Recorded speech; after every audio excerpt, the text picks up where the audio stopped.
Hey, it's Tyler, TJX Survival. I've only been up here for 3 or 4 days and only put a couple of pictures up on Instagram, but I have had 1,000 questions about this jacket already.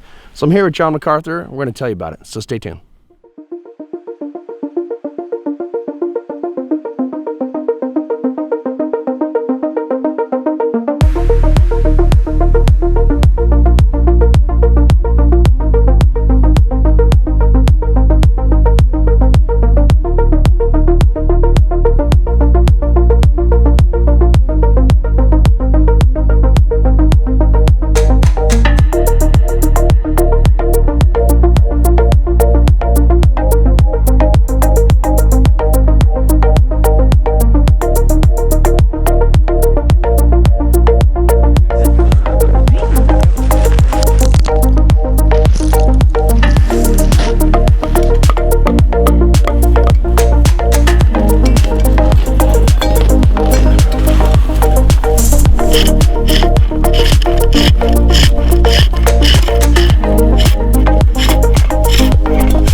All right, so let's talk a little bit about these anoraks. I got this from Lure of the North. Just to kind of cover what they've got, you can either buy one pre-built, you can buy a kit and assemble it and sew it together yourself like I did, or they even sell patterns, right? They have options like different colors, different fur types, and all sorts of different stuff. But what is this and why is it important? Well, it's a shell, so maybe not so much right now here in the still air, but when you're, say, out in the open where we were working earlier to build. We did a Quincy today. I've read that it's a kind of a Canadian thing, which is interesting. To build the snow shelters, the wind was up. Well, it was important to kind of break the wind, and then you can adjust the layers inside. So it almost works like the exterior of a tent because it is this canvas, right? And it actually will keep you nice. But we talk about, you hear this term breathability. Well, that's kind of a misnomer a little bit.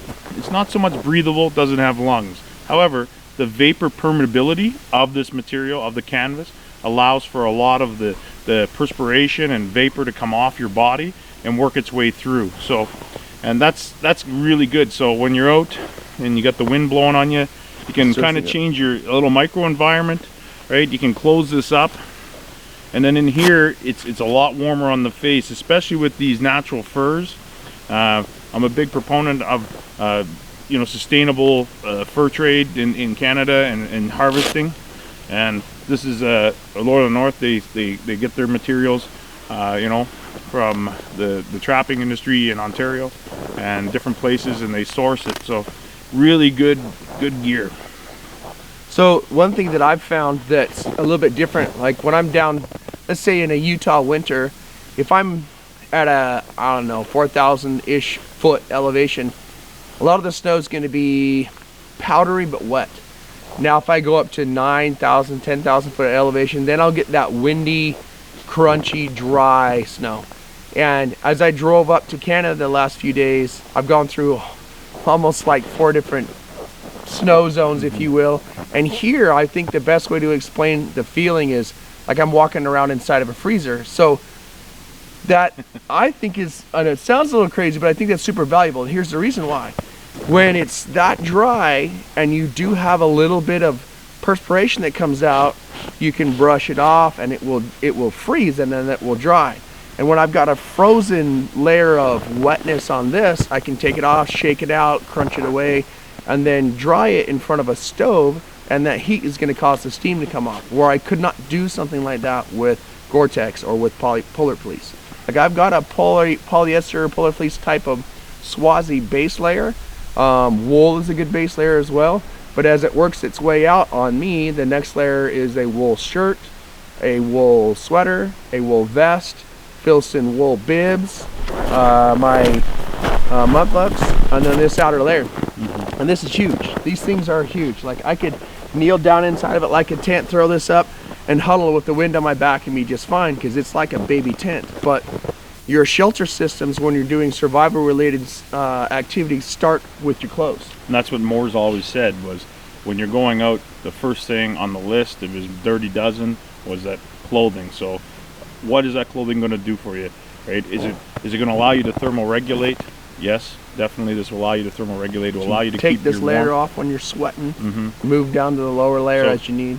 Dressing in layers is really important.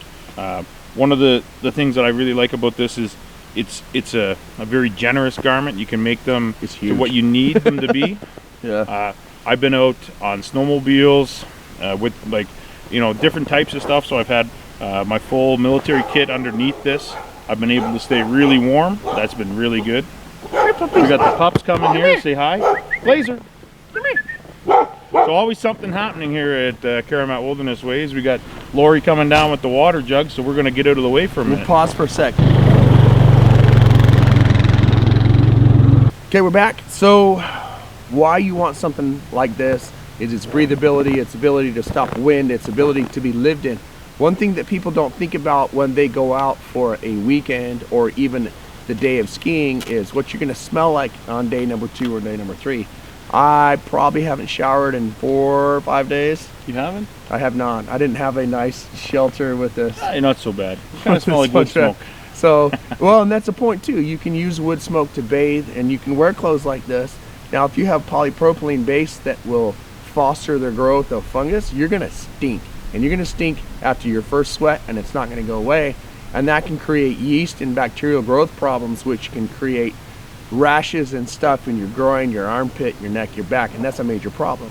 So when you know you're going to be in a survival type situation, you need to have clothing that you can live in long term by airing them out, smoking them out, drying them with fire in order to make them clean. And that's one of the major reasons, for me at least, that I like this type of a top. Being able to get in close to the fire is really critical, especially here in the Canadian wilderness. It's maybe one of the things that I'll see when we get some of the students that show up and they have more of that nylon-based clothing. Catch their knees on fire. You see a lot of stuff like little melts, little burn holes. Well, you can have that really expensive, you know, the $900 parka Canadian on, goose parka. right? But then you can throw this on, and I mean, use this as a sacrificial kind of layer. Like, I mean, these are meant to be worked. These will take a spark and you can brush them off. Yeah. But any plastic, it hits it and it'll burn a hole. Now this is super flammable. Ask me how I know. But this stuff will take a spark and brushed off. And none of it's like fireproof, but it's a little bit resistant when compared to other materials. One of the things I really appreciate it by going through the process of building the moccasins, the mittens, getting all the gear from Lore, was that the ability to customize stuff. So one of the things was with this pocket, you know, my wife, when she put this together for me, she added in a layer of wool in here, so this becomes like a really nice little environment for the hands for a quick warm-up, and then boom, back out. So, and I was able to adjust the placement of these so that I can have an extra additional tight grip for when I'm only using this as a shell, which I plan on doing when I go back to Utah. And you had mentioned some of the other gear Lure of the North sells and makes, and here's why I think they're cool. You can either get the pattern and make your own, you can get the parts and build your own, or you can get the full kit. That is super cool. So I wanted to show, these are his from Lure of the North, these snowshoes. And I know that this is fishing line. It's like 400-pound fishing line. I think the thicker is the 400, and I think this is 220 if I remember correct. And then the lamp wick bindings, and these are the Ojibwa style. So I never tied these ones. Dave and Adam and Kai and all them, they put these together when I ordered them. But for being a big guy, I need a long float to keep me up out of the snow. So these were the ones where I chose for open travel, doing stuff. Not really the best thing for in the woods, but that's why you have a pair of bear paws. So it's you know, it's like any sport. For like just cruising. Yeah, any sport that you do, you get in, you'd be like, oh, I want a pair of snowshoes, and then you go, okay, you know what works, and then you usually end up with a pair of, you know, tubs or MSRs, and then you go, well, they're okay. They kind of back heavy. They're grip, but they don't. Yeah. And then you start looking into stuff, and then if you have a chance to read the book Snowwalker's Companion by the Conovers, that's an incredible resource, and a lot of the stuff that the Maronis have done with Lure of the North, guys with Lure of the North, so you know, have done is based on that kind of that teaching, and like extreme, amazing, cold weather, long distance travel with sleds in northern Canada, midwinter. Just, they really legit know what they're doing. Laser. Dog's gonna eat your food. Okay, so if you have questions, I'm gonna put links down there.